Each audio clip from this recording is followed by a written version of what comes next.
It's kind of crazy. Back in 1972, you could have bought a piece of land in Northstar for about the price of a used car. Let's say maybe 15 grand. Fast forward to today, and a basic two-bedroom condo in the village is going to cost you close to $1.5 million. So yeah, what happened? That's what I want to talk with you about today so you can better understand the Northstar housing market. Because once you understand this story, it completely changes how you look at the market. And honestly, it might save you from making a very expensive mistake. So here's the way I think about it. Northstar didn't just grow up randomly. It evolved in three very clear waves. First, you had the family mountaineers. Then came the village transformation. And finally, the tech money, the COVID boom, and the wild ride we're still on today. So let's move through these pretty quickly. We'll start in December of 1972 when Northstar opened with just 4 chairlifts. And their whole pitch was simple. This was the mountain where your kids can actually learn how to ski. No cliffs, no extreme terrain, just groomed runs and patient instructors. Hardcore skiers mocked it, and they called it Flat Star. But the Bay Area families, they loved it, and they kept coming back. Throughout the 80s and 90s, those families started buying places, cabins, small condos, nothing flashy, 50 to 100,000 for a 2-bedroom. Then the property association builds out the tennis courts, the pool, and the golf course, and suddenly it's not just a ski hill anymore. It's a year-round community. But here's the important part. It's still, at its core, a day-use mountain. You drive up on Friday from the Bay, you ski the weekend, and then you drive back home. And in 1999, a 3-bedroom townhome in the Highlands was like $250,000. And that same place today is closer to $1 million. So what changed? December 2005, Village at Northstar opens. This is the ice rink, what you see today, the ski in, ski out condos, the restaurants, the shops. You can literally walk to dinner in your ski boots. And this wasn't just a facelift. This was a complete shift in the business model. Before the Village, it was a day trip mountain.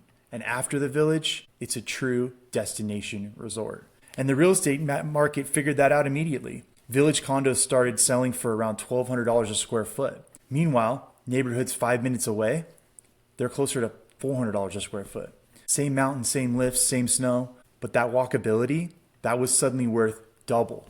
And the buyers changed too. Before 2005, it was mostly middle-class families, teachers and small business owners. But after 2005, it's tech executives, it's doctors, private equity, people who weren't just buying a ski house, they were buying a lifestyle. Then you got the 2010s. They roll in hot. And the Bay Area tech money really starts pouring into Northstar. Google, Facebook, Apple, Salesforce executives, they're buying custom homes in Mountainside, selling anywhere from $3 to $10 million.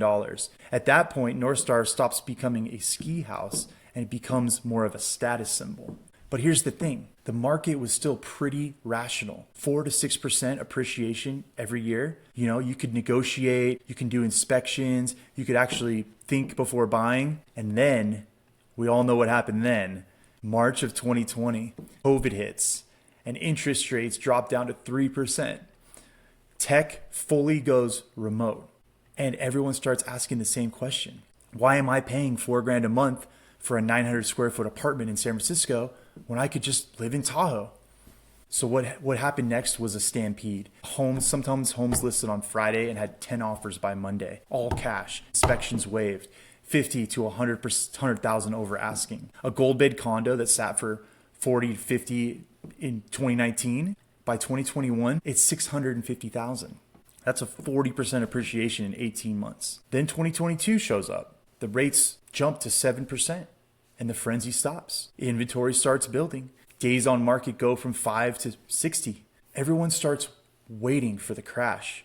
But here's what actually happened. There was no crash. Prices came down 10, maybe 15% from the peak, but the demand never disappeared. People still want to come to Lake Tahoe and they just can't panic buy anymore. So if you're seriously looking at a Northstar property right now, there are 3 things that you really need to understand. First, you got to understand the premium.